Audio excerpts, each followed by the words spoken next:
Kunjungan saya ke Cina dalam 3 tahun terakhir lebih dari 5 kali. Dan kunjungan saya ke Silicon Valley 3 tahun terakhir ada kali 2 kali. Ada beberapa hal yang saya bisa kesimpulan dari perjalanan bisnis saya. Perusahaan besar seperti manufaktur dan heavy industry menggeser fungsi SDM atau labor force mereka ke tingkat 0. Kalau perlu tidak pakai buruh lagi. Untuk menggantikan skill worker ini mereka ganti dengan robot artificial intelligence. Perilaku buruh yang suka demo, banyak mengeluh, harus dididik, diajari, menjadi berkurang hingga 90%. Dan ini meringankan kerja bagian HRD. Ini ibarat mobil pakai kopling lalu diputuskan pakai otomatis. Itu menghilangkan lebih dari 40 bagian dari engine mechanical mobil tersebut. Selain lebih efisien di tenaga kerja, maka lebih kecil human error dan kecelakaan kerjanya. Karena kesalahan kerja yang menjadi kecil tersebut dan mesin yang menjadi lebih cepat tersebut, produksi bisa meningkat 2 kali lipat dibandingkan dengan menggunakan tenaga manusia. Teknologi AI, Artificial Intelligence, robotik tumbuh pesat 3 tahun terakhir dan 5 tahun ke depan makin ngeri lagi pertumbuhannya. Industri garment, industri otomotif, elektronik, dan banyak lagi telah mengganti hingga 80% labor force mereka dengan teknologi dan sebentar lagi akan merambah Indonesia. Apa yang terjadi dengan tingkat pengangguran di Indonesia kalau hal itu terjadi? Hal ini cukup menjadi perenungan buat kita semua.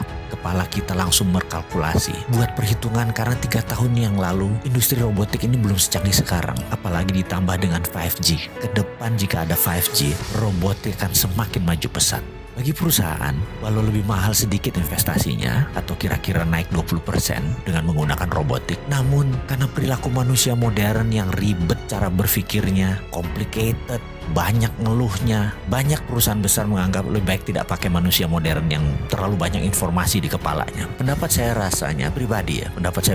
50% manufaktur di Indonesia dalam 3 tahun ke depan akan menggantikan semua dengan mesin. Indikasinya, sekarang semua manufaktur besar yang ada sistem mekaniknya pasti akan dirobotkan. Pengangguran pasti meningkat tajam. Dan bagi perusahaan besar, gak peduli. Yang penting margin keuntungannya bagus dan bisnis berjaya. Lalu apa yang terjadi dengan SDM tersebut? Ya pengangguran lah pasti di mana-mana. Sebenarnya ada nggak sih yang mikirin solusinya ke depan bagaimana?